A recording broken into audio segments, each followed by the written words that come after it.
Welcome back to the shop. Today here I have a 2015 KTM 250SX. We're going to diagnose why she won't run. We're also going to be doing a top end in this video. She's due. This is going to be pretty much the same steps and everything like that from 2007 to 2022 on the KTM 250SX XC and the 300SX and XC. But first we need to figure out why she's not running. And once we figure that out, we'll order the parts and order the parts for the top end. But let's first figure out why she's not starting and running. Let's try to start her up. The owner, Tyson, he says it'll sometimes start, but it just kind of bogs out and dies right away. So let's give it a shot. Turn the gas on, turn the choke on.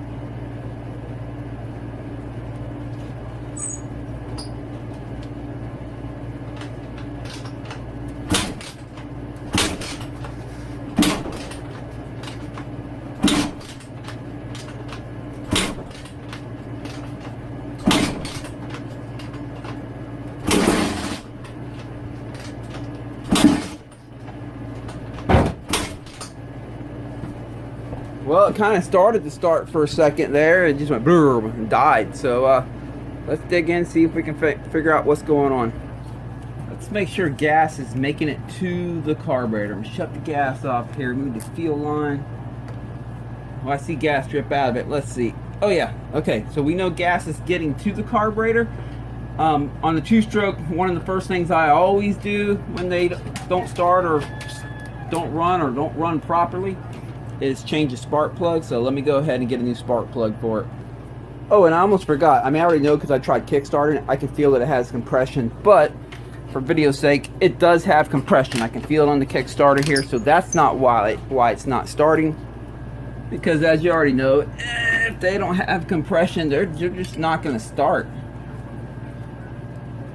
But this one does have compression, so we're going to pop this plug out. And I'm first going to check it for spark, make sure it has good spark. Then I'll put a new plug in it. Okay, brand new spark plug. There we go. Let me set it here somehow, some way, get it to rest here or there. I need to put it in a fashion where I can see the spark, and I'm hoping to show you guys on camera too. Get on top.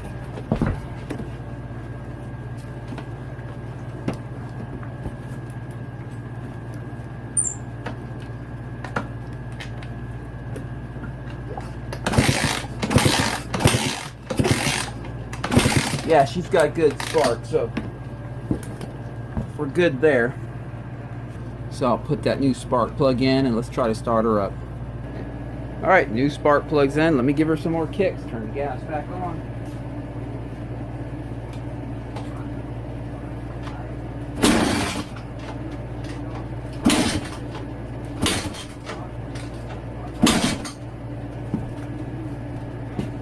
Yep, still not starting up. It did the same thing, just a boom and died. So now, well, we know it has spark. We know the carburetor is getting gas. We know it has compression.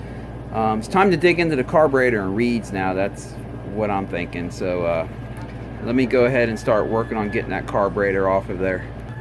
Okay, I took the silencer off, removed the bottom subframe bolts, and loosened up the clamps on the carburetor here, and just swiveled the subframe up like that.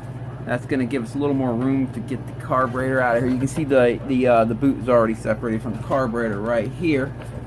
So, but what I want to do first is I want to swivel the carburetor towards us a little bit.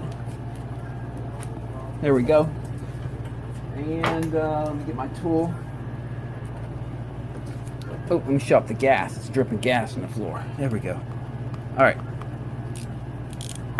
I need to remove that fuel line too. I'm going to take these two Allens off the top of the carburetor so we get the top of the carburetor off. That way we can leave that on the bike.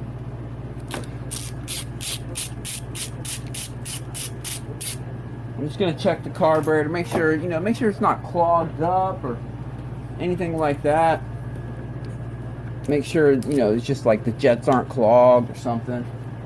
But I don't think that's the case because he said it was running fine. I'm actually guessing it's the reeds, but let's see. I'm going to take this and just set this aside.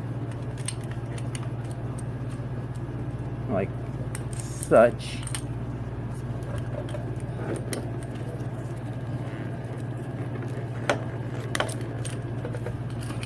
Alright, got the carburetor out of there. Tried looking up in there, see what the reads look like. Just going to use a mirror here. It's hard to see, but actually it's looking like it's missing the reed pedal. Let's pop it out and see. Hold your ears, this is loud. Okay, got all 4 of them loose. Let's pull this out of the way.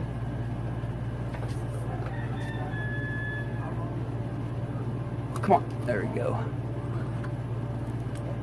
Oh, it's definitely loaded with feel in there. Booyah! Missing a reed pedal. See the look down in here, right in here. See my blue glove back there? Flat out missing 1 reed pedal. Yeah, there's a problem right there. Well, it's a good thing we had it planned to do a top end, because when it chucks a reed pedal like that, it goes up into the motor.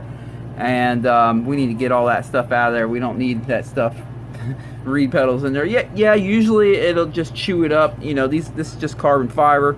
Usually it'll just chew it up and spit it out the exhaust. But sometimes it can get caught in the piston ring or whatever. And, you know, he doesn't need that when he's on the track. He actually uses his bike for the I-4 race series. And he definitely doesn't need it doing anything stupid like on the face of a jump or anything. So let me get all the parts ordered up, get some reeds ordered up. I'm going to do a top end on it, put some new reeds in it, put it back together, start her up. So I'll be right back.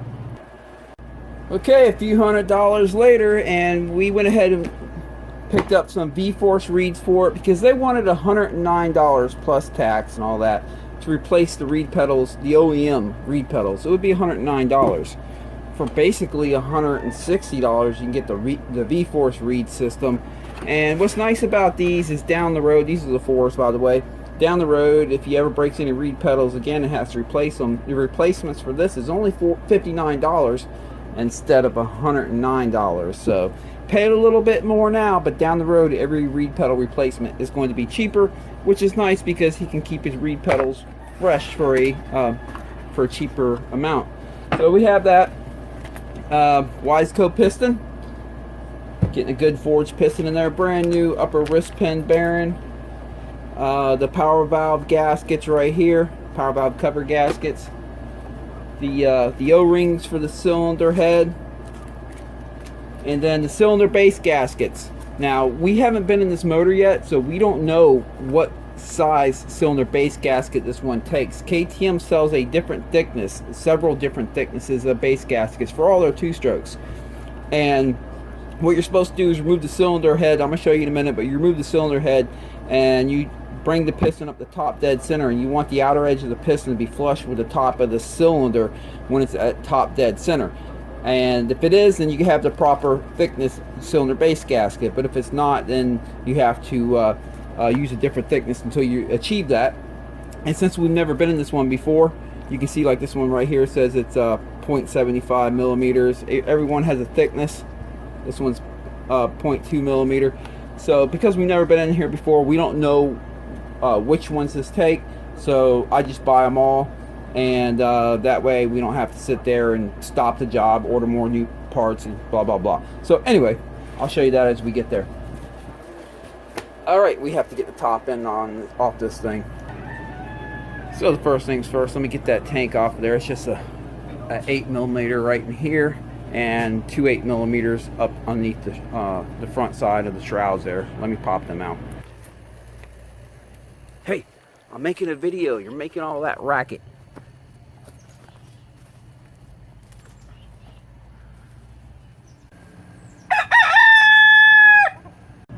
Okay, let's get the coolant drained. I got the radiator cap off. This will take a 10 millimeter right here on the water pump. Come on now. There we go.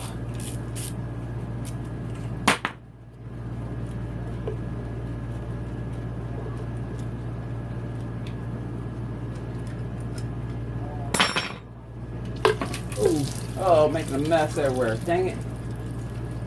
Well, let me collect that real quick.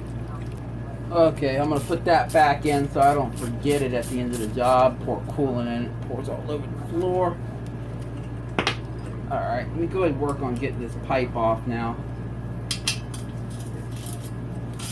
Move this one right here.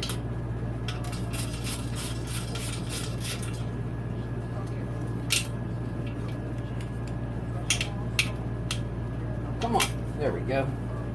And then we have one right down here. And I gotta pull the pipe springs off. I'm just gonna use a pipe spring puller, but you can use a pair of vice grips. Just grab it real tight with vice grips and pull them right off.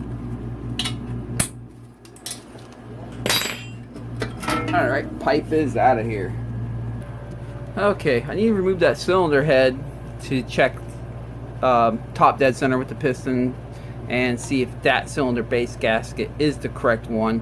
That's going to help us out during reassembly. We can just measure that, mic it, and compare it to the ones we have and find the one closest. If it's not the correct one for whatever reason, the last guy that did it at the top end didn't put the right one in there, no big deal. We can just keep trying them, bolting it down and checking it until we find the right one. But I like to see first if it's been correct all along. Just makes the job a little bit quicker and easier. Let me go remove this motor mount right here and I'll be right back. Alright, I'm going to remove this coolant hose right here too.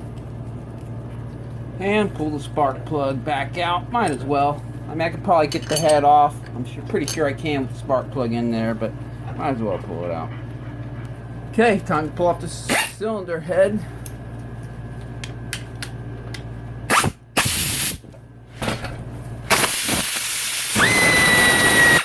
Pause the camera while I did it. This is pretty loud. Okay, got all them suckers nice and loose. That head's on there. Let's get something to tap it with. Let's just give it a few love taps right here. I think I saw it crack this a little. Let's see. No, okay. Let me pull all these off.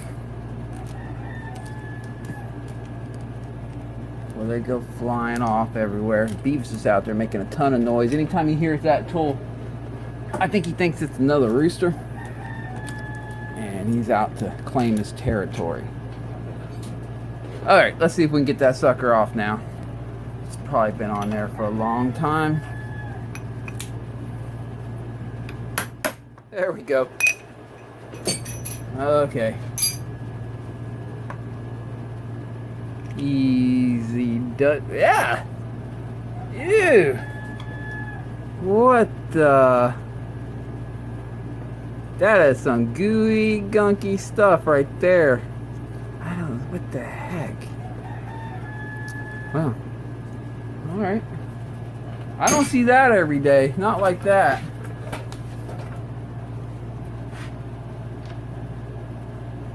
It's like it was ingesting lake water or something. Alright, I'm bringing up the top dead center here.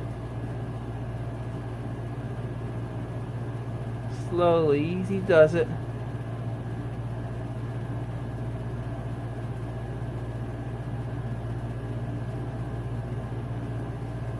That's even right there, so let me keep pushing the Kickstarter down and see if it comes up any higher. Nope, it's coming back down. So someone had that proper. Let me show you.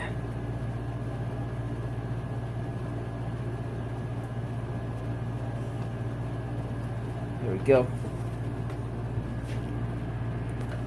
Let me just go ahead and remove these O-rings. They get stuck in there after a while. We got new ones, so I'm not worried about it.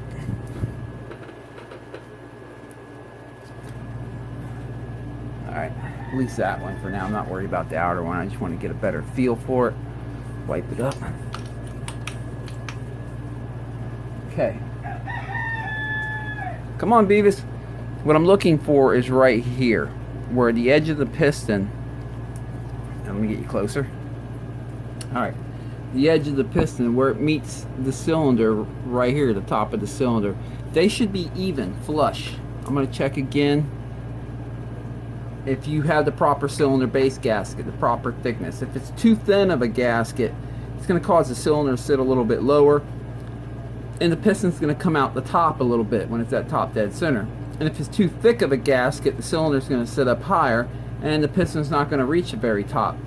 Now, my understanding is if you have to error on either one, like if one gasket's too thick, the other gasket's too thin, and you had to error on the piston being either a little bit higher or a little bit lower, that you should err on the piston being ever so slightly higher than lower for performance reasons. And some people use this to actually help tune their bike, like they can use a slightly thinner base gasket, get a little more compression, and it lowers the transfer ports and exhaust ports, which will boost your bottom end power. And some people use a thicker one to lower the compression and raise the ports, and that will boost your top end power. But we're just keeping it stock. Let's check it one more time. Let's move it in. We're just going with the stock here. We're looking for a flush setting.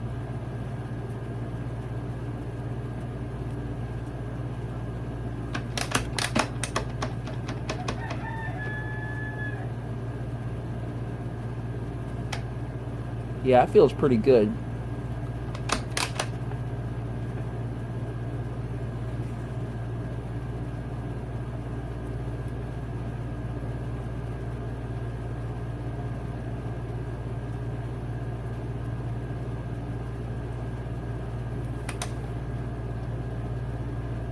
Yeah, that's pretty spot on. Okay. Obviously, after we put the new piston in it, because we are switching brands, pistons going to a Wiseco, and we put a new cylinder base gasket on it, we'll confirm it, we'll check it, and make sure that it worked out properly. If it didn't, we'll make adjustments at that point. Anyway, now we got to get the cylinder off. So let me go ahead and remove that coolant line right there, get that out of the way. It's going to help us when it's time to lift the cylinder up. Alright, let me remove the cover on this side here. Yeah, it's pretty tight. Let's see here. Use a pair of pliers, bite it. There we go. Alright, we'll pull this off.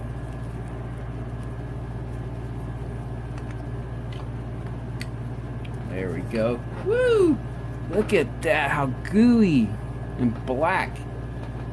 I need to ask him what type of 2-cycle he's using, because if I remember correctly, I think he is. Man, I keep dropping everything today. I think he's using that that T2. But boy, it's just nasty what it did to that cylinder head. I mean, we're gonna clean it all up and stuff, but whew. Well, I guess before I get this one off, I need to get to the other side and remove the arm for the power valve. So let's go ahead and go over there. Alright, I'm on this side now. Let's see if I can get that underneath it. Oh, there we go. Just came right off.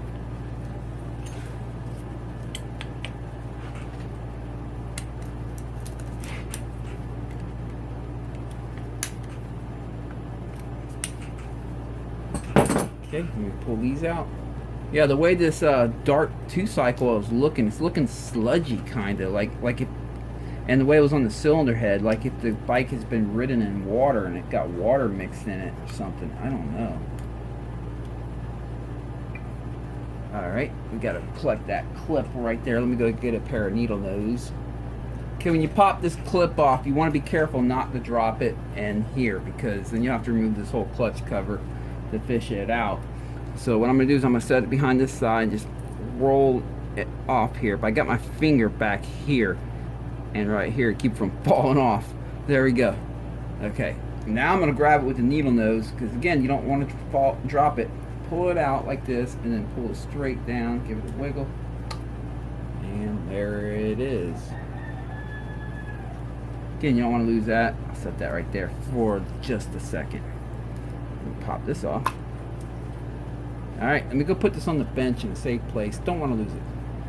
But now with that disconnected, I can open the power valve like that, and it gives me more room to get these nuts off. These nuts. Alright.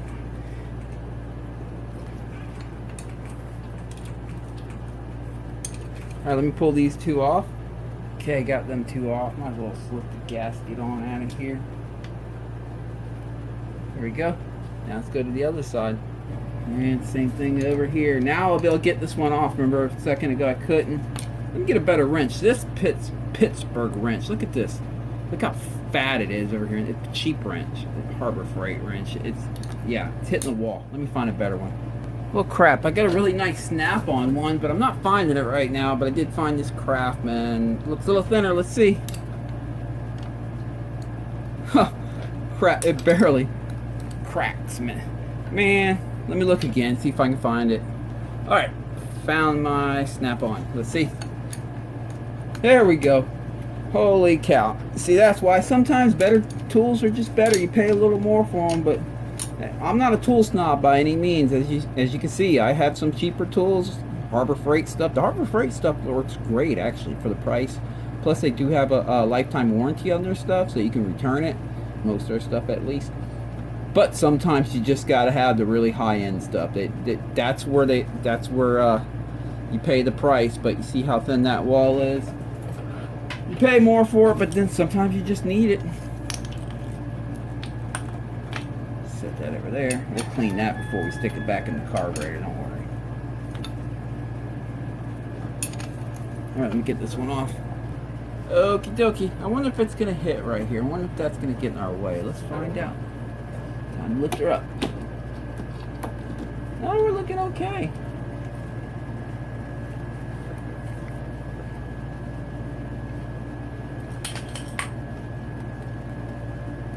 Come on. There we go. Down the bench. Alright, let me take the gloves off now. I like to get a good feel once I'm in here.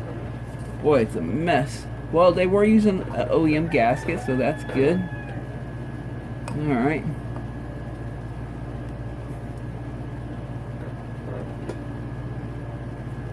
I'm not seeing any of that reed, although I am finding little pieces of it here and there.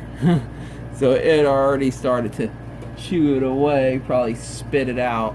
Let's go to get that piston off there and find my needle nose.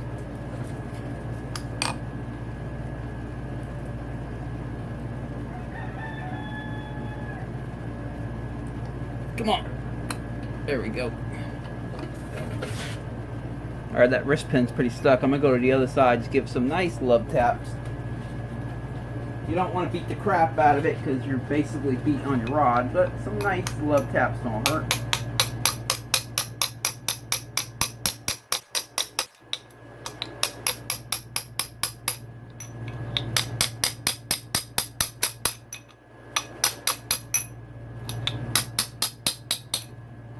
I'm going to guess this is the original piston to the bike. It is a Vortex piston, as you can see in there. I believe this is original. We're going to look at it on the bench in a second. But before that, let's peek around in here a little bit.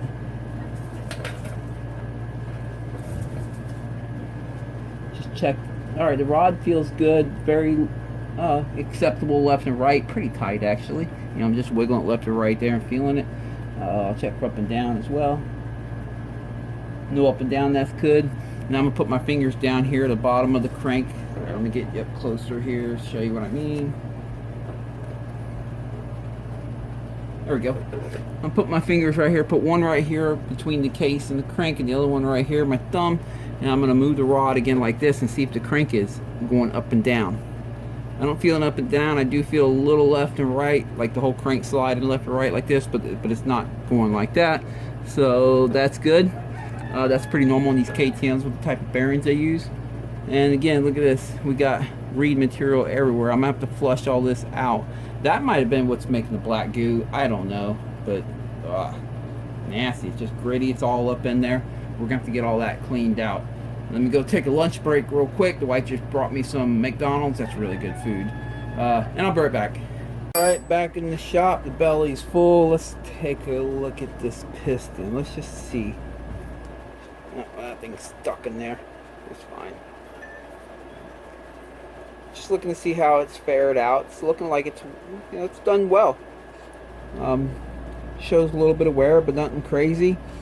It looks like he's been keeping his he's been keeping his air filters pretty well cleaned, and he's been warming the bike up properly for the most part. This piston's been in there for a while, I assure you that, because I believe this is the stock piston, and don't know how many hours on the bike, but I'm gonna say it's quite a bit.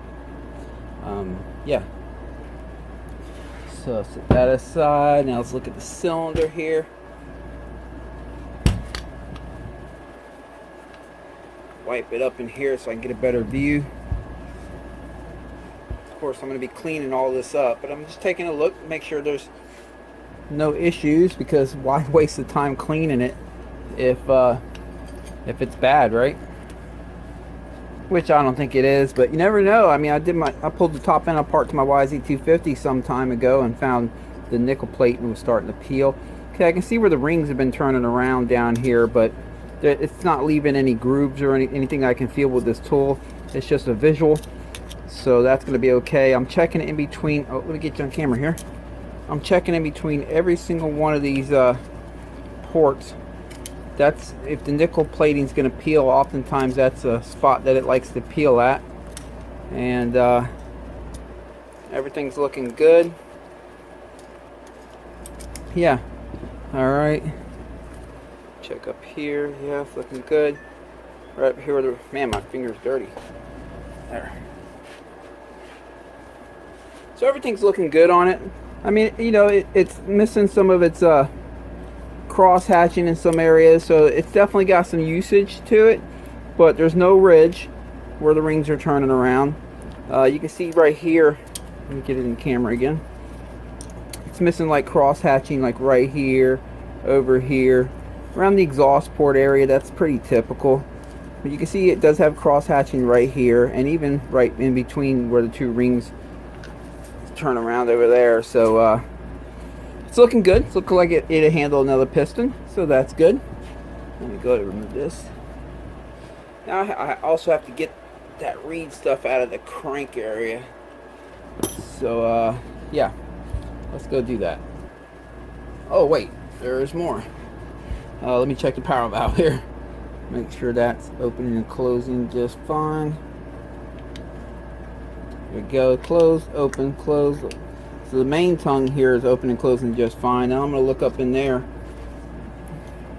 Up in here. Okay, that's open and closing just fine. This side over here.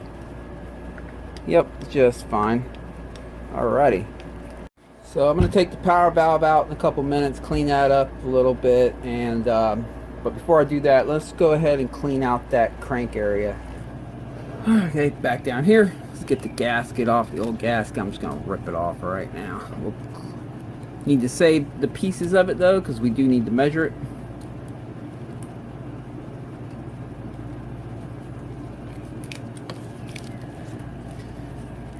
Alright, because what I need to do is make room here and clean it up a little bit.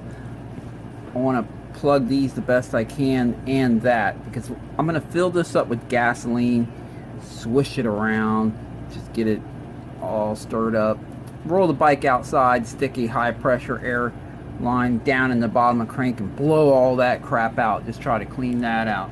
Okay, I cleaned this surface up with some brake cleaner, then stuck some Gorilla Tape on it to keep any of the gasoline from getting down in the water jackets there, and then I just shoved the old glove right in that right there to keep anything from getting down up in the motor oil.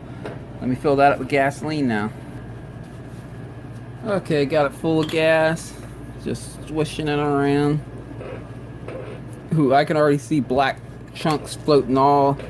I don't know if you can see all that. Let me zoom it in a little bit for you here. You see all that stuff right there floating in there? That's reed pedal material. It's just all torn up in there.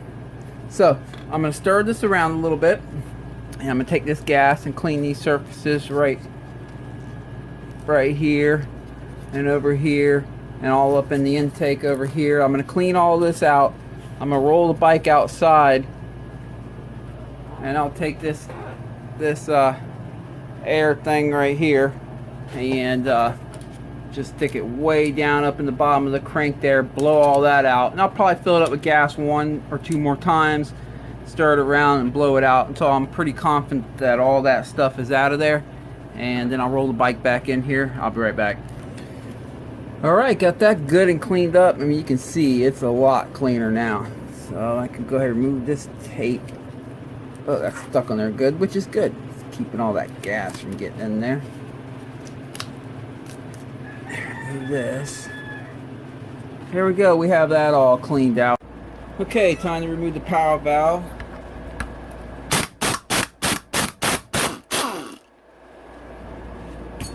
Now, before you take this apart, if you never had one of these apart before, make sure you get a good visual of everything and see how it's put together before you just go ripping it apart. Set that on the left side there, because that does go on the left side, and get a flat head.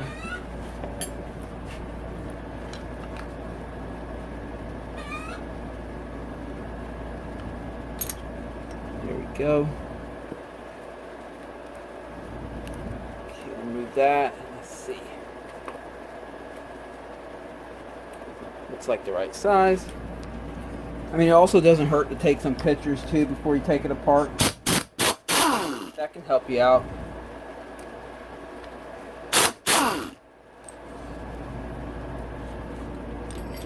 I have had several of these apart, but even then you can still get them a little confused from time to time. Alright, see if I can grab this and pull it on out of there.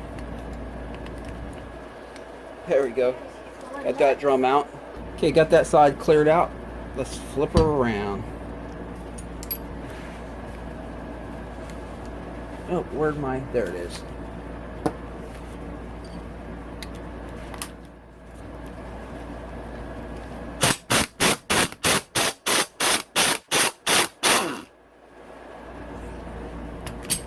Okie dokie.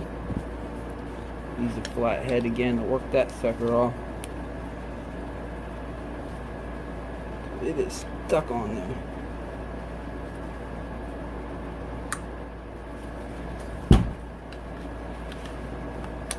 Yep, there we go. Not going to worry about this one right here. This is actually used to adjust it. We'll just check the adjustment at the end. It's probably good, but we'll just check it at the end to see if it was proper. I mean, interesting enough, with this right here, there's nothing inscribed on it right there. But on this side, there's an L letting you know it's a left side. That's pretty cool. I haven't seen that on all of them, so it's nice to see it. Sometimes they don't have that and you're just stuck guessing. That's why, like I said, set the left stuff on the left side, right stuff on the right side.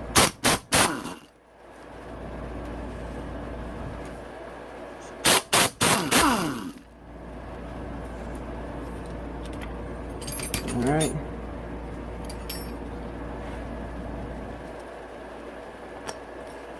Go. Now I can pull this cap off.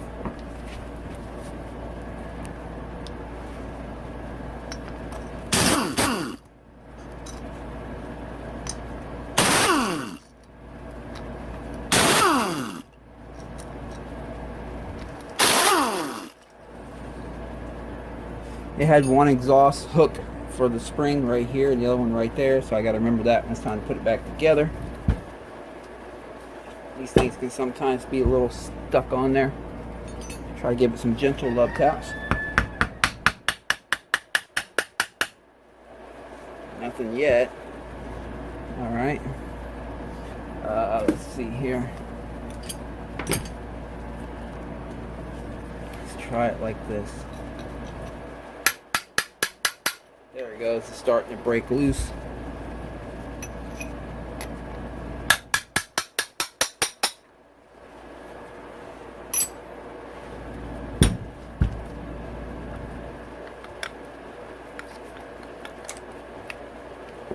There we go.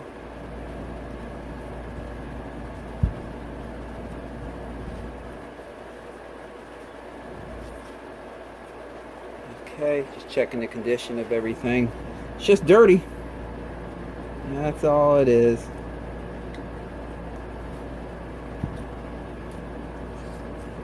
Pop this on out of there. Nasty, nasty.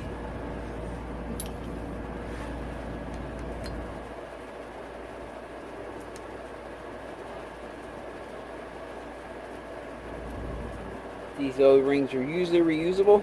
I'll just clean them up. Alright, let me start cleaning all this stuff up, and I'll be right back. Well, to start, use a flat razor and get off their gasket sealer that they have right here.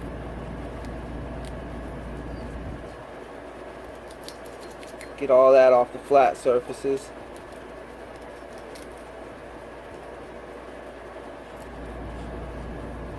We'll just be using some Motorex Moto Seal when it's time to put it back together. It's basically like Yamabond, Honda Bond, same stuff. That's all KTM uses. It's just like a clear version of it, but we'll be using like a white version of the same stuff. Alright, I'm gonna finish this up. I'll be right back. Okay, I got all that cleaned out. And like I said, all these rubber parts in here are typically reusable. Although I was lucky enough to go through my box and find some all new ones, so I always keep a lot of stuff around. So we'll just be using some new ones even though we have them. But I could have reused the old ones and it would have been fine, as long as they're not melted or overly old and dry. Alright, let me clean this up now. I'm just using gasoline right here, a wire brush, whatever it takes. There's a million ways to skin a cat. I'm not looking to get this one perfectly clean, just pretty dang clean. He's not looking to build a race bike out of it. He doesn't want to polish the ports or anything like that. But we got to get the power valve clean. So let me work on this.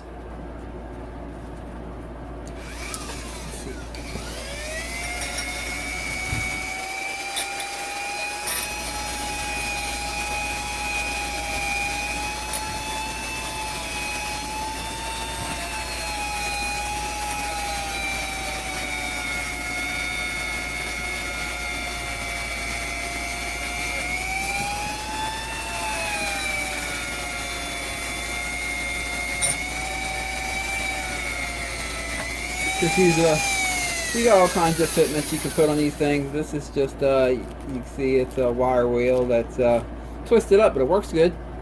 We also have some of these, all kinds of different wire wheels that you can put on these Dremels. Alright, that's pretty much good enough for that. Got that nice and cleaned up. Set that aside.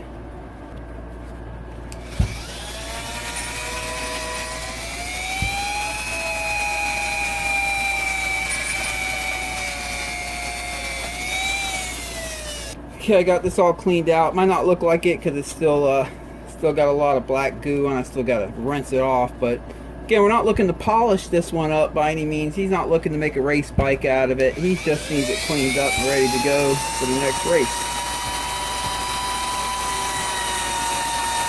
These wire wheels do good at getting that carbon right off there. Ugh, nasty. I got the cylinder pretty much done. Let me go remove all the old gasket material. I'm gonna have to clean this cylinder up completely, but as far as getting the power valve nice and clean, I got that taken care of. I'm just gonna use a brand new box cutter blade here and just work that old gasket material off of there. He's good and cleaned up. Let me go ahead and set that aside. And like I said, I already got that cleaned up. Got to do this still, and these turds. Luckily that has an L on it for left, so I can go ahead and mix them up. There we go. I'll start with these. Let me go ahead and remove that rubber O-ring.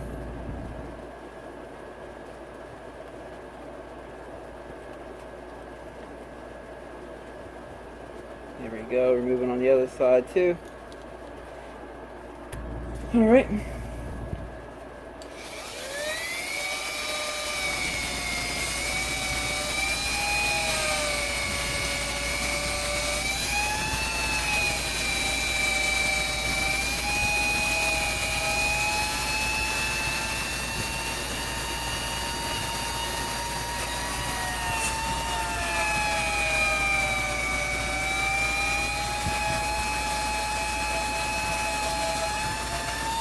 There we go for that one.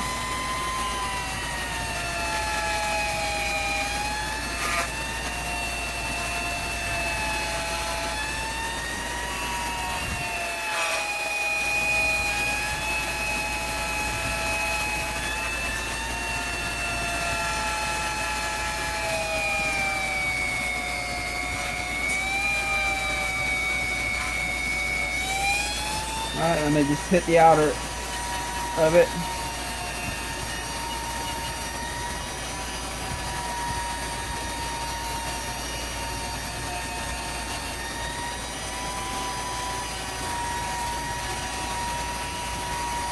There we go.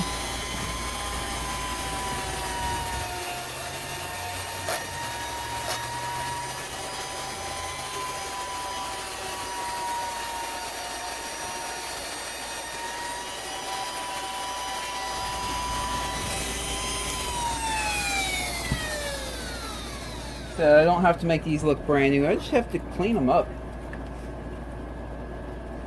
That's all we're looking to do here.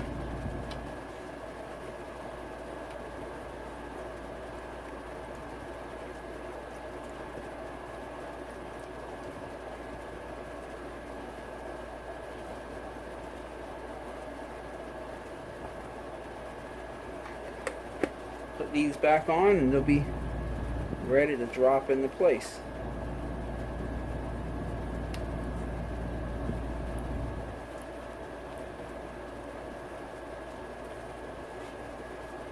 Okay, the L for left. Alright. Now for this thing here, slide these suckers right on off of there. I'll start by cleaning these up.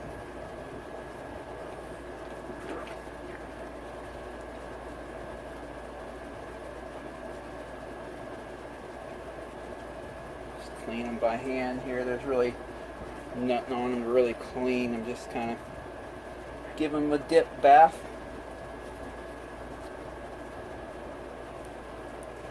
This has O-rings on it, little ones, but they're there. Pop them off.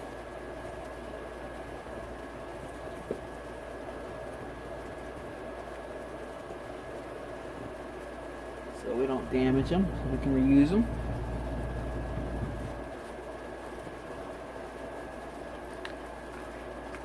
These can be a bear.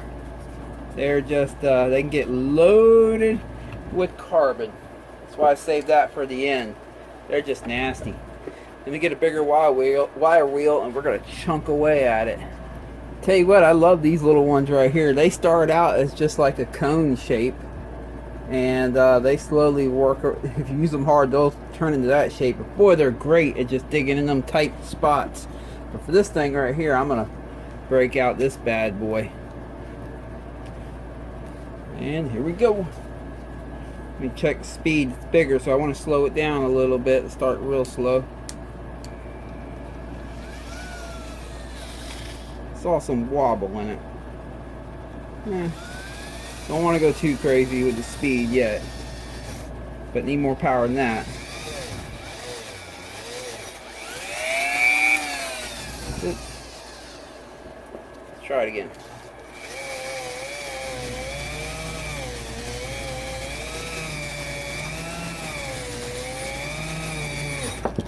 Great. There. Now to keep that from happening. I could stick it in a vise, but I'm going to keep moving around. I'd just rather work at it like this.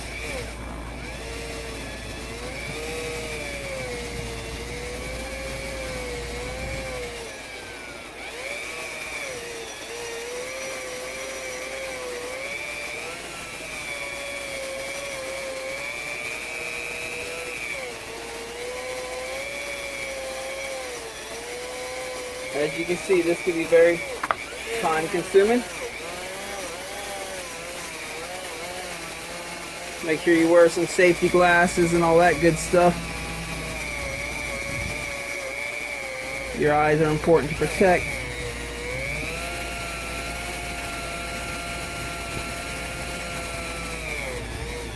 Alright, let me work at this a little bit and I'll be right back.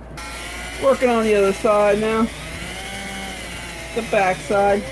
Doesn't have to look perfect. I'm just looking at least smoothing it out. We got a part number there underneath there. Yeah, I'm using the vise after all.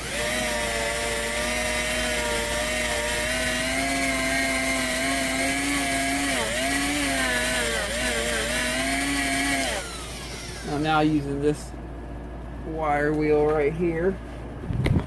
Oh, great.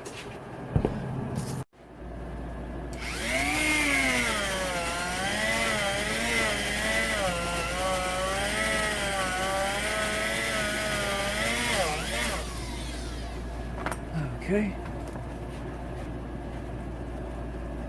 Gotta work on that side right there. Let's see. There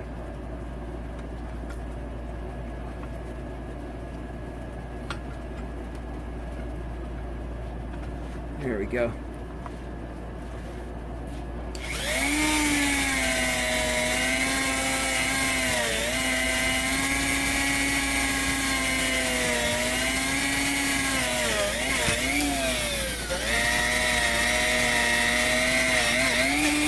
And the reason this is so tough is because of lack of doing a top end, honestly. Tyson's been bringing me this bike for a while, and I've been telling him for a while, hey, you're probably due for a top end. He just keeps running it the way it is, and so yeah. If we could have cleaned this off a lot earlier, it wouldn't be stuck on here at this level.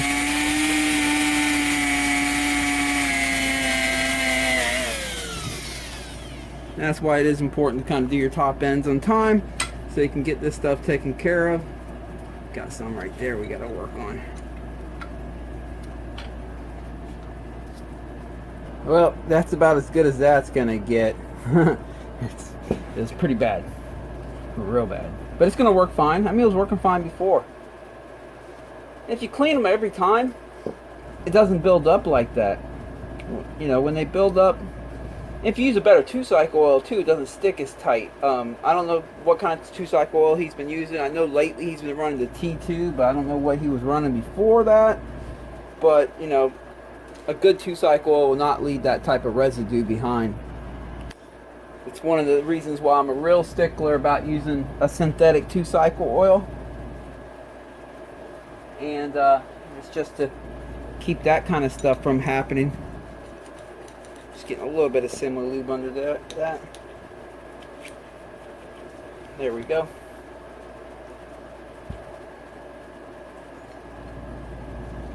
Just kind of piecing this thing back together now.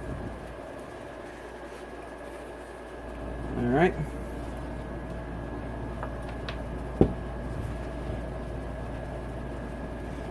Like on my 2 strokes, because I use Maxima K2, a good synthetic 2-cycle oil, which I have a video I'll link in the description on 2-cycle oils, by the way.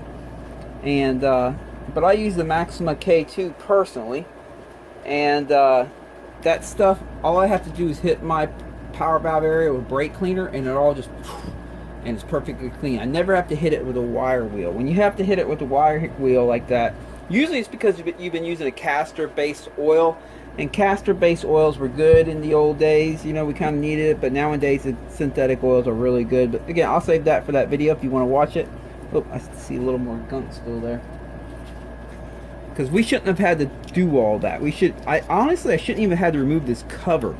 I should have just been able to spray some brake cleaner right up in there, and it would be perfectly clean.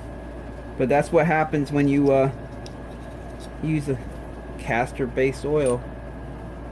Alright, Moto Seal from Permatex. It's the same thing as Yamaha Bond, Honda Bond, all your bonds.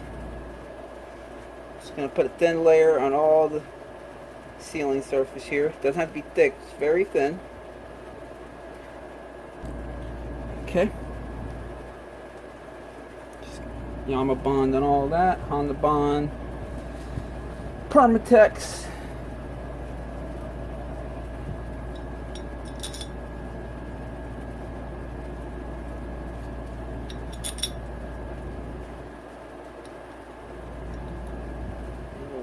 Is my tool.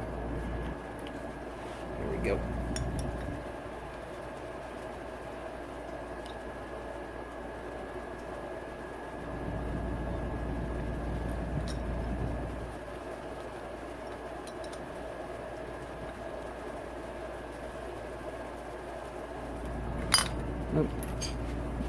Okay, now I got that seated down. Let me pull these back out.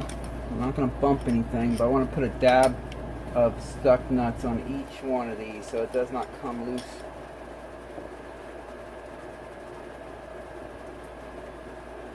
Use the red stuff. Just a dab would do. It's clogged up. Let me unclog it. There we go. Doesn't take much. Don't want to go crazy with that stuff, just a dab.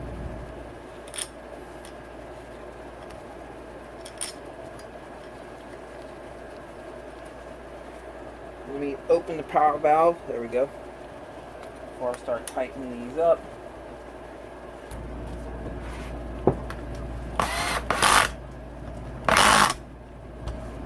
Let me check, make sure the power valve is moving freely. There we go. Got to make sure it stays open while you tighten it up.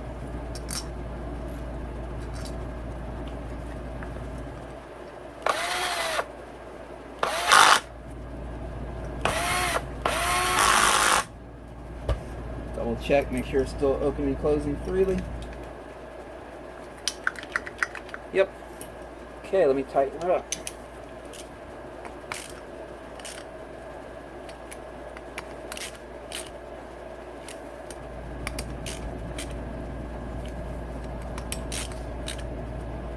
There we go. Now I'll take that little bit of Yama bond that's kind of working its way in the port and just clean it out. If you don't, the exhaust will.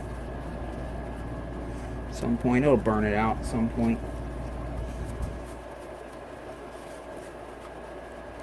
Alright, let's double check one more time. The power valve's open and closing freely. Yes, it is. Okay, this is the right side. Gonna lather this up with some assembling lube. You can use 2-cycle oil. You can use whatever.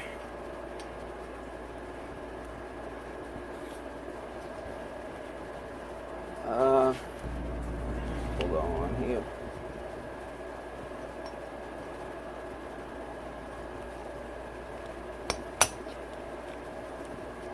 Okay, it's spinning freely. Okay, let's pop this thing in place.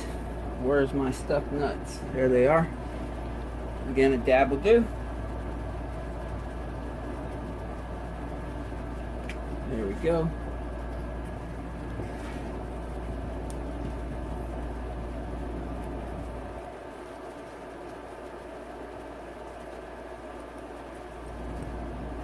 This would have been a much faster job if we didn't have to do the power valve. But that's just how it goes sometimes. I'm only saying that for you guys, you know, make sure you run a good 2-cycle oil. Alright. Let me test this, make sure it's spinning freely. Yes, it is. Okay. Pop this on.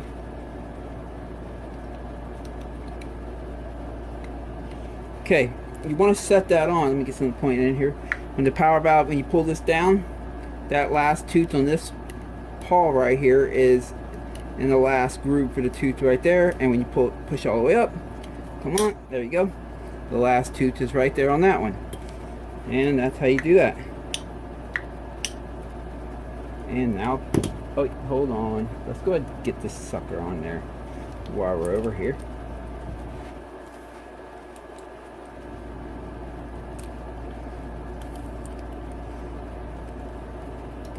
Let me see what kind of grab that with. I'm trying to capture this on camera so you can at least get an idea of what I'm doing here. Hopefully you paid attention when you were taking it apart. Oh, great. Well, before I go any further, let me go and get the, let me clean that first.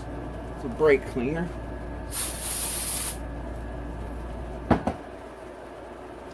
Dry it off. Let me go ahead and put some thread locker on it right now. Because once I get it lined up, I'm not going to want to take it back off. Alright. There's several ways you can do this. I'm going to try it like this first.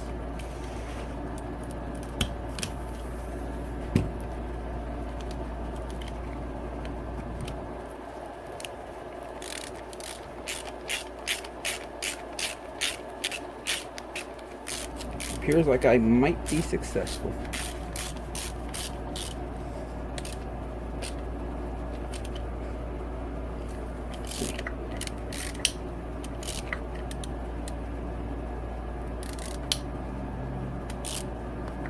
I don't like how that looks, hold on.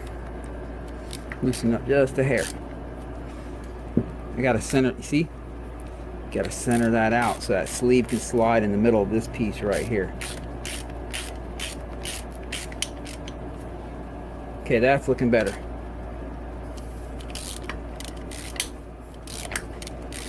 All right, to the other side.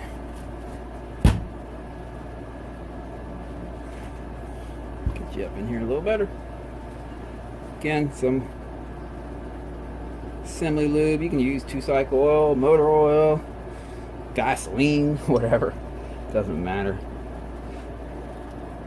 Some people get so caught up on the little stuff, but it really does. It just needs to be wet. Okay, that's giving me a hard time going in. Got to figure out why. Is there any trash in there? I don't see anything. Let's try again. There we go. Okay. It's just that rubber seal was tight. It's moving freely, so that's good. Okie dokie. Drop that back in place. Put some thread locker down.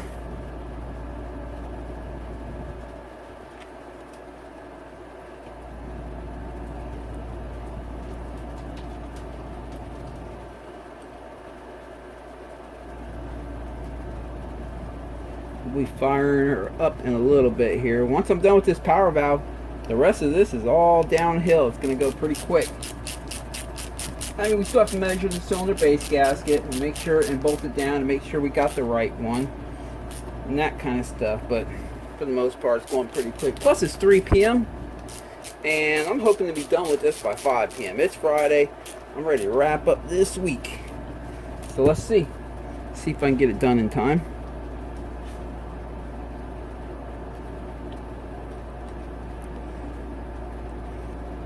Yep. Here we go. Okay, it's all the way up.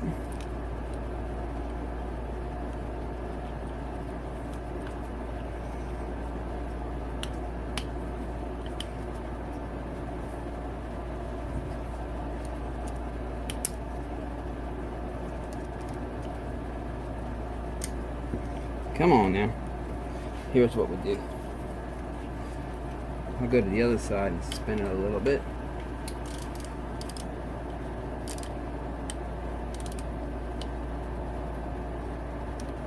For a lot of it.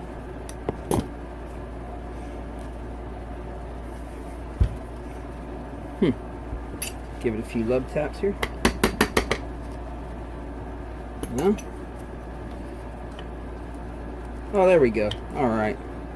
Same thing. Push it all the way down. Make sure that last tooth lines up to the last groove right there. Pull it all the way up. Make sure the last line, last. You're good. And some stuck nuts. Thread locker.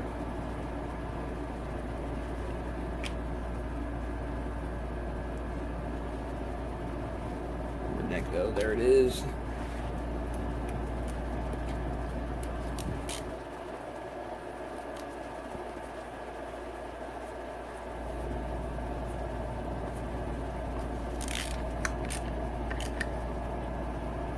All right. Sweet. Okay, there's an adjustment here. I'm just gonna check. I don't think the top end's ever been done, so that's a factory adjustment. But I'm just gonna double check. Hang on, and make sure that's adjusted properly. That chooses how far close it's allowed to close. It's looking good. So it's gonna be hard to get you in here, but down here there's a ridge. I don't know if you can see it or not. There's a ridge right there, and you don't want that tongue closing down on top of that ridge where it could get wedged on it. So when it's closed, it should get right up to that ridge but not touching it, just right up to it, and it appears that that's the case. Let me see if I can get you in here closer and show you.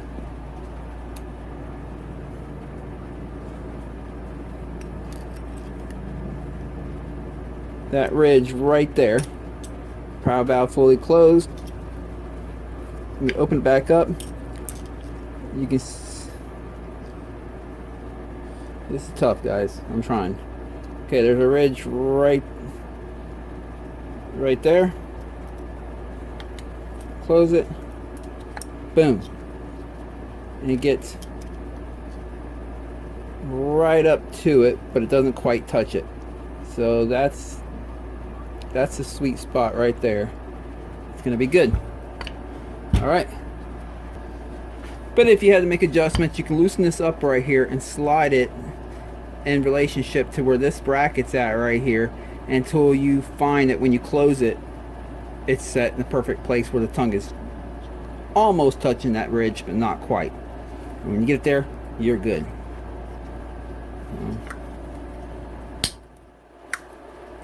Yep, we are good. Look how much cleaner that whole port looks in general. So yeah, a lot better than it looked earlier. It's going to perform a lot better too. Okay, cylinder base gasket time. Let's try to figure out what size this one was. Sometimes KTM is known to even stack 2 gaskets to get the size that they need. So first thing I'm going to do is check to see if this is a 2 gasket stack. Yes, it is. Look at that. It's a 2 gasket stack. Oh boy. Okay, so what is the overall measurement of these 2 gaskets? Looks like 20. Let me zero this out, get it nice and squared away. Oh, let's go to millimeter here. If I squeeze tight enough, it's a 52. All right, let's see what we got. I hope we have what we need. If I have to stop the job right here and order something else, I surely will. But I hope I don't have to.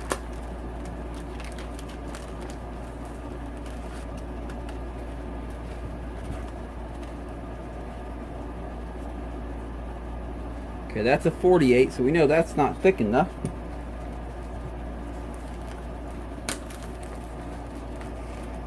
That's why I said buy 1 of each. And you know, you might even need 2 if it's double stacked in a certain fashion. It's using 2 of the same one, and you'll need 2 of them. Hopefully they didn't use 2 of the same one here. Let's take that one, and let's take, this is a really thin one, so let's double stack these. Okay, that would be too thick at 0.68. So let's get this junk off the table. Let me get these 2 out of the bag. I really hate that they use staples on these. Seriously, pure crap. Don't do that to us. It makes it difficult to get the gasket out, and we risk ripping the gasket trying to get it out.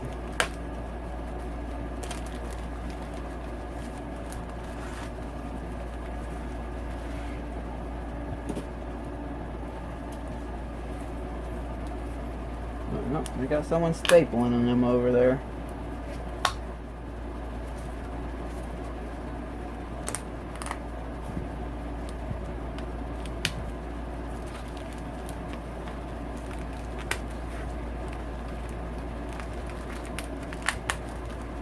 Before I go too crazy with it, because I'm pulling these out and I'm not even checking them. This one right here reads 0.4 of a millimeter. Let's mic it and see what it actually comes out to, because sometimes they're just close. So see, 0.38, 0.37, it's close. Now what I mean by close, it could be the mic, right? These mics are, you know, see, 0.38, so keep that in mind, but it's close. Okay, 0.38. This one's a point, well, we know it's not that one. That one's way too thick. How about this one right here? 0.17, okay. 0.48. This, I think it's going to be these two.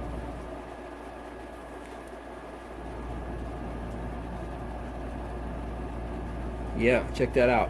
0.58. Let's measure this again. Oh wait, hold on. 0.53. Let me measure it on a different spot. Let's try right here. Yeah, it's 0.52, 0.53. Okay, how are we gonna do this?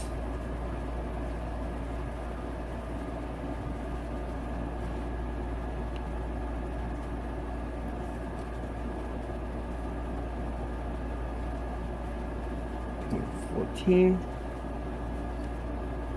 0.45, 35. Try it again.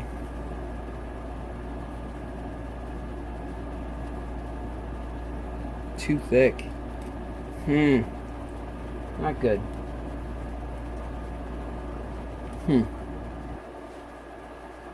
Got it.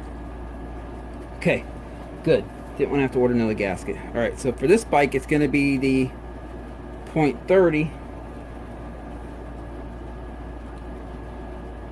and a 0.12. So for video's sake, I pulled all these bags back out back out of the trash. The biggest one here is this one. It measures 0.69, but that's going to be the 0.75, obviously. The next one down measures 0.45. Now that's with this, right? Oh, and it's even off a little bit, as you can see. So let me re-zero it out. There you go, 0.49, and that's going to be the 0.50. The two that made it work so far, we haven't tested on the bike yet, but so far the two that's making it work is the 0.40, which would be this one, and that one measures 0.38, and the 0.20 or 0.2, and that one measures 0.17. Put them together and we're getting the 52. Well, we were. Let's compare it to this again real fast. Okay, 53. Uh-oh, still measure a little high. Let's see. Okay, it's got to be these. This is reading 37, 36 on its own, and if I take these two and split it, it can be tough. See, 35. But you got to remember, this has already been smashed down before. So if I take these two combined, we're getting 53. If I take these two combined, getting 57, 56. So we're gonna bolt this on the bike, see what it does. This, I believe, is what these two are, because they only sell these in 0.2, 0.4, 0.5, and 0.75. So this has to be it. Let's go ahead and put them on the bike. Okay.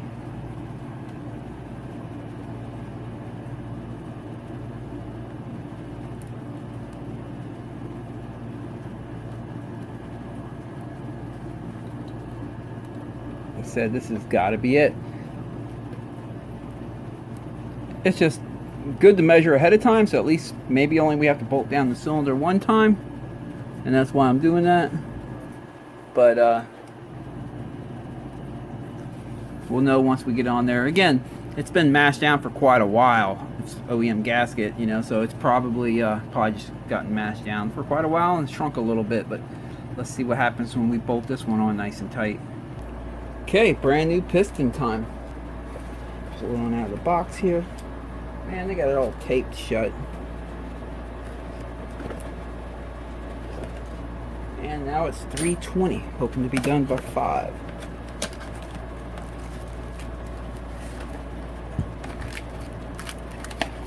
Yeah, that's everything. Yes, it is.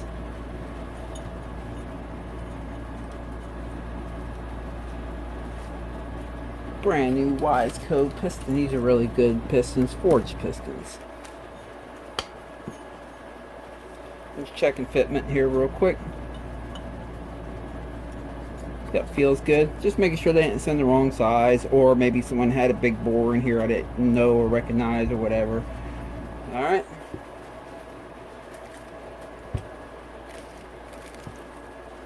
I often get asked, I noticed you didn't check the ring end gap. I'll put a link down in the description on ring end gaps, and explaining why it's not necessary on these modern day nickel plated cylinders, factory nickel plated cylinders. It's pretty much plug and play anymore. They have everything cut down to a science. Oh, on the ring, I'm looking for a mark like an N or something that designates which side faces upward, but I don't see one on here, which means I can put it either way. But again, if you're wondering why I didn't check the ring end gap, check down in the description. There'll be a link. There are times when you should check it. Yeah. And there's times when it's just a waste of time, and this is one of them deals where it's just a waste of time. Alright, there's little pins in here if you've never done this before, and the ring end gap lines up with them pins, as you can see. So keep that in mind when we go to slide that cylinder on. If you've never done this before, you're going to need to know where them pins are at and make sure that ring is lined up.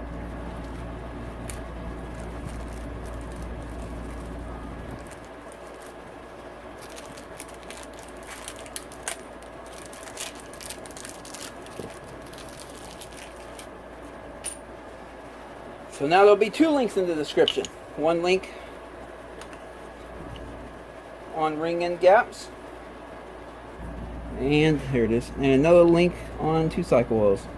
Okay, that arrow points to the exhaust side. All right, and they always put the piston ring pins on the intake side. The ring end gap pins are always on the intake side. The arrow points to the exhaust. So let me put the first circlip in right here on the bench. What I did is I put the wrist pin in here. I'm gonna hold that side in with my finger on the back side. The open end of the the circlip, I'm sorry, the open end of the circlip, I'm gonna put just like that. And I'll use my thumb here. Actually, let me do it from this side right here. Same thing, but from this side. Sometimes doing it one way is easier than the other. There we go. Now I use my thumb here, press it in, and I'll walk it in with the flathead.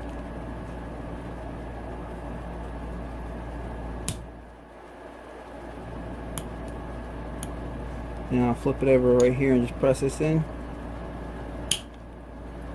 There it is, that side's in, ready to go. Pull the wrist pin out. I like to keep the circlip open end right here where that groove is at. In the old days they would tell you put it on the top and the bottom. Some manuals tell you put it here or there or wherever. I personally like to put them right here so that the clip is in a groove all the way around, going all the way around. The old days these have to put it at the top or the bottom because the circlips were very underbuilt. They weren't very robust, and they were known to actually just jump out and damage a cylinder. But nowadays that don't happen, so I just like to put it right there in the groove. That's how I do it. Been doing it like that for years, no issue. So let's get the piston on the bike. Oh wait, hold on. Brand new bearing.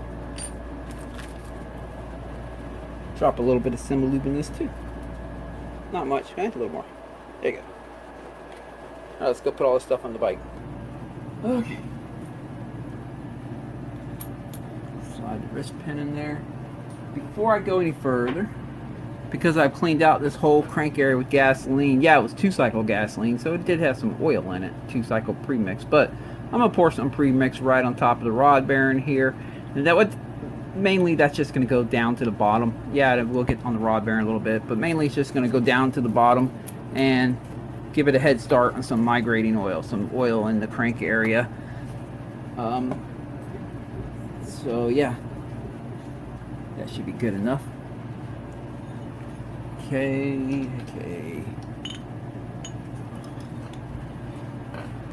you go, get a different view here. Okay, the arrow points towards the exhaust, I think. Fell back down, all right.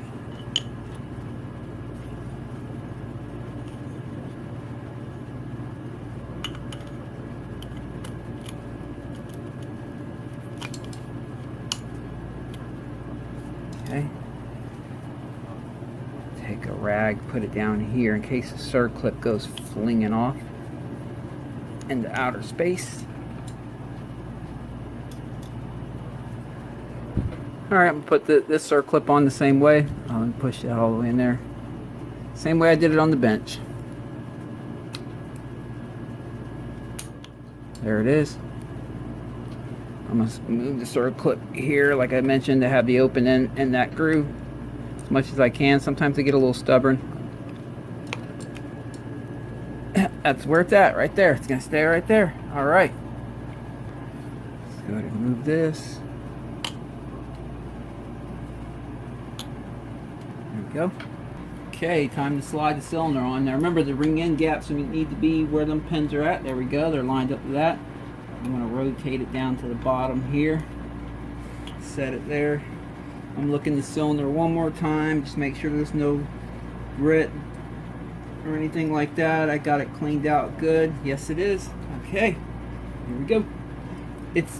For me, it's easier to set the piston. This part right here, when I turn around like that and slide it on, that part right there, I like to rest that up against the rings back here, the open in the ring, the ring end gap first, and then kind of tilt the cylinder on top of the front side of the rings.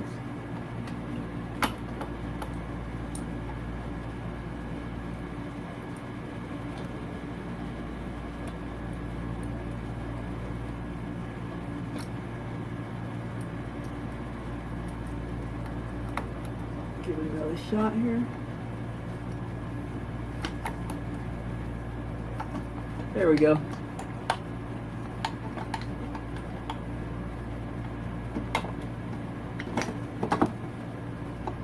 It's weird they didn't put locating pins on this. Look at all that play.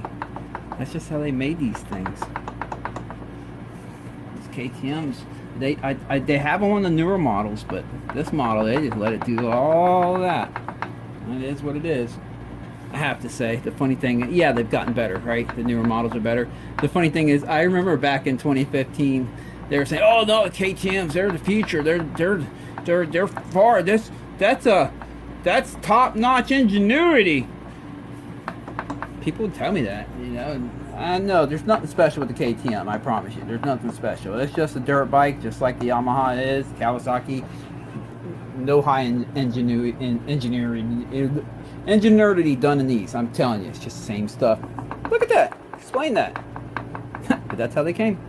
So let's keep moving forward. Okay, I'm gonna replace all four of the nuts that hold the cylinder down, bolt it down, and we need to check, make sure that these gaskets panned out the way I'm hoping they did. So let me bolt these down and I'll be right back. Okay, how did it pan out? Let's see here. Take off the gloves. I believe we're good. So let's see. Coming up.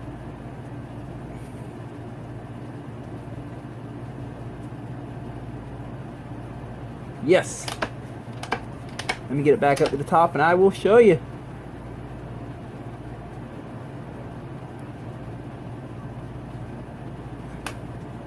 There it is. Take the other glove off. Perfect. We're good. That worked out. So yeah, next time you hear someone say, "Well, KTM has a higher level engineer," they're engineered to a higher level than the Japanese bikes. And remember the cylinder. And same thing with the Motorex oils. People like, again, I have a video down in the description on the 2-cycle oils. People like to say that you can get away running 50/1 or 60/1 with Motorex because it is a high end. It's better than the other oils. It's superior. Okay, got new gaskets in place, new O-rings. Put these back in here. Cleaned up the cylinder head. I mean, still got a little bit of scarring on it, but that's, you know, it's just a visual.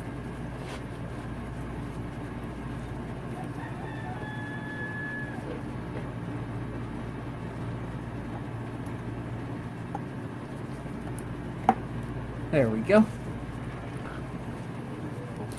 Pop these suckers back in place. Okay, I'm just torquing these down by hand, going by feel. They have torque specs for this in the manual. If you If you don't trust your hand, you don't want to strip these out, because if you strip out this cylinder head, there is no tapping them out and putting Healy coils in them or anything like that. It's trashed. So if you don't trust your hand, break out the torque wrench and follow the manual. Okay, power valve connection time. Now this rod is adjustable, right? You can raise it or lower it. So we're going to check to see if it's good. If it needs adjustment, we will. What I'm looking for is, this is the only thing, this power valve doesn't have a spring to close it, right? So it opens and it closes, and there's not a spring to close it. The spring is actually this rod. See, I can pull it up and it closes itself. So what I'm looking for is, when I push this thing, this rod right here should be just a click lower than the ball. The socket that this ball goes into, the socket on this rod should be just a click lower than that ball, so that when it clicks in, it actually, the spring pressure closes it. And it appears like it is, which is good, but let me connect it and check it. Got it checked. So what I'm going to do here is I'm going to try to open the power valve with my hand and see if it closes it all the way.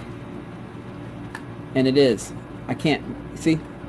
As soon as I let go of it, it closes all the way. So it's good. If it closes it too hard, it's too low, then obviously you can lift it up a little bit. And if it doesn't close it all the way enough, you got to lower it down a little bit. This one's good. You know what though? I forgot to put the gasket on. Come on. I figured it was, because again, I believe this bike was a Virgin and no one's fooled with it. So I believe this was the first top end. And it was no one's fooled with it, and so, you know, everything's been spot on so far. It had the proper size cylinder base gaskets. There we go. And it had the power valve stop on the other side was adjusted properly, and this has been adjusted properly because no one's fooled with it. A lot of times when people fool these things and they don't know what they're doing, they just get them all wrong. Okay, we got to get this sucker back in. There's a little hole.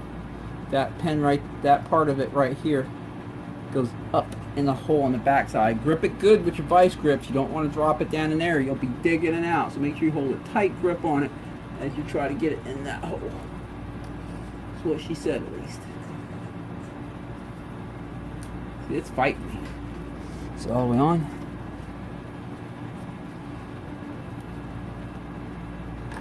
There we go. Once you get it all in the hole, then you just, again, don't drop it. Alright, there it is. Okay, let's get that gasket matched up. Slide this cover back on. Let me put 3 bolts back in here, and we're about to move to the other side. Alright, I connected that back up right here, this hose. Okay, let's go to the other side.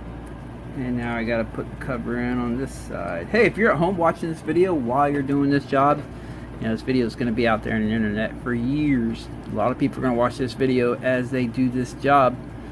Yeah, welcome along. Don't worry, she will be starting up in just a few minutes. I'm not leading you astray here. We're doing it right. Okay, let me get these 3 bolts in. Okay. I gotta put that water hose back on, this water hose back on, the spark plug back in, the spark plug cap on the spark plug, and that motor mount back on. Okay, did all that, got the hose on, spark plug on, motor mount. Now let's go ahead and install the V-Force 4. And we have to put the carburetor on there, the exhaust pipe, and we are pretty much almost there. We'll be firing her up in a few minutes. Doing some heat cycles, smoking up the shop. Okay, the brand new V-Force 4s are in. Now let me pop that carburetor on. Slide here.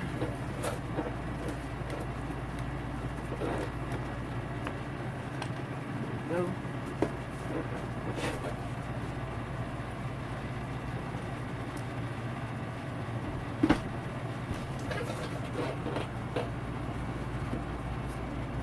Alright. Let me go ahead and put this on first. Can turn a little bit more closer. There we go.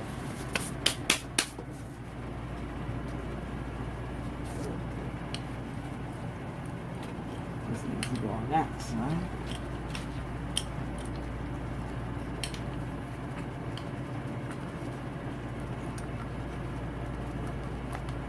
All right, get a tool for that.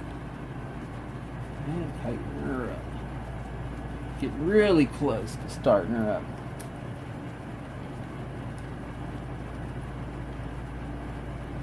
And ending my day. It's 4:15. Trying to get this done before 5. I think we're gonna be able to, barely, but we'll do it.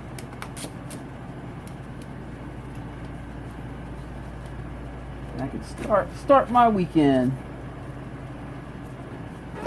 All right, let me tighten these clamps up and bolt down the subframe bolts too. Okay, still have to fill up with coolant, put the exhaust pipe on it, put the silencer on it, the tank, and seat. I'm gonna go ahead and knock that out off camera real quick. I'll be right back in 10 seconds and we'll start her up. Be right back. Okay, let's fire her up.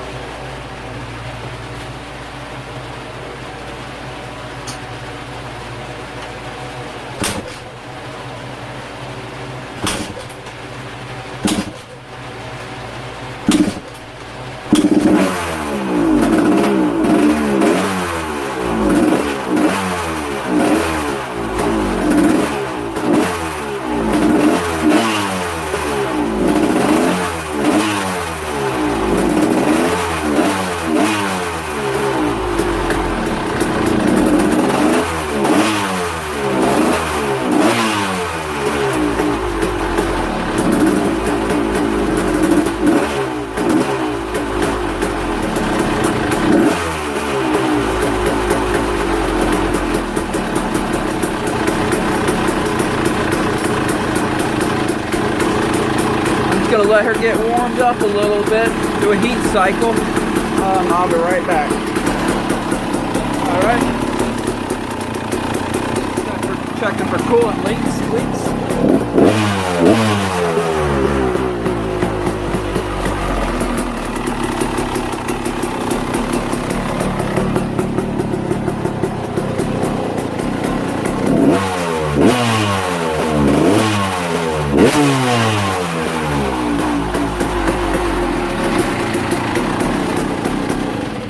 Okay, let me let her cool down for about 15 minutes. We'll run her through one heat cycle. Then I want to rev it out once or twice real good. Just make sure that power valve's opening up all the way.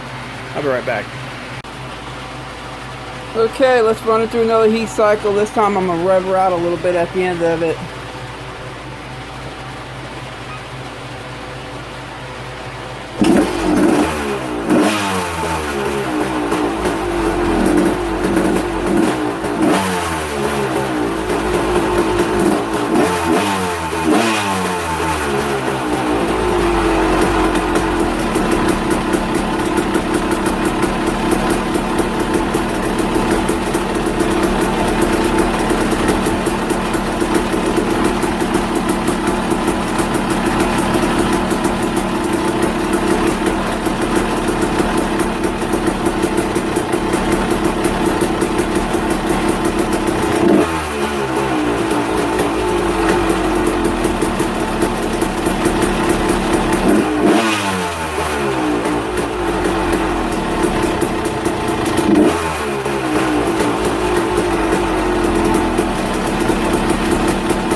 I'm going to give it a couple good revs. I just want to make sure it revs out to the highest RPM and the power valve is fully opening up.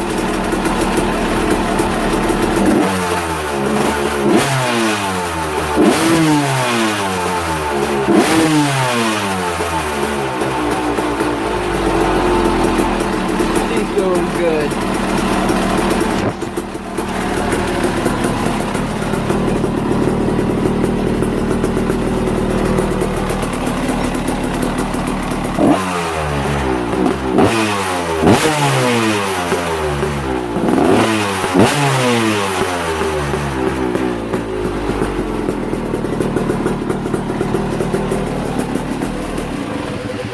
personally think she is running a little bit rich. I tried to lean up the air screw right here. Mainly seems to be a little bit rich down close to idle, but that air screw is stuck. It won't spin at all. It's just stuck in its seat. I'll let the owner know about that, but that's the situation right there. So all I was able to adjust is the idle. Otherwise, she's up and running good. She starts and she runs. Well, that's pretty much a wrap for this one. So as you can see, what kept this bike from running was the reed pedals, the broken reed pedal, which got all up into the crank area and the top end. Luckily, we did have it planned to do a top end to the bike. It needed it to get all that junk out of there. That stuff was just everywhere. Got a new piston in there, and she's up and running good. Don't know what to say about the carburetor. I'll let him know when he comes to pick it up. I also need to, he probably doesn't even know it's missing the chain roller here, but I'll get one of them on there for him. Otherwise, she's up and running good. She fires right up. I'm pretty sure he's going to be happy about that. Whew, this was a long job, but I appreciate you sticking through it and watching the video. I appreciate all my viewers, all my subscribers. Thank you for watching these videos. They wouldn't be possible and successful if it wasn't for you. I hope you guys all have a great weekend. Like I said, it's Friday. We're going on 5:15 now. I'm going to clean up the shop and go in the house and relax for the evening. Get this video edited, uploaded so you have something to watch this weekend. And then I also hope you guys get a great weekend riding, and just don't sit home and do anything. Just don't sit home and watch these videos. Watch the video, then go ride. Or go ride and watch the video, whatever. And yeah, this weekend I'm going to Day City Motocross, the extended track on Sunday. I'm going to be taking the YZ125 out on that one. But hope all you guys have a great weekend of riding, and catch you next time.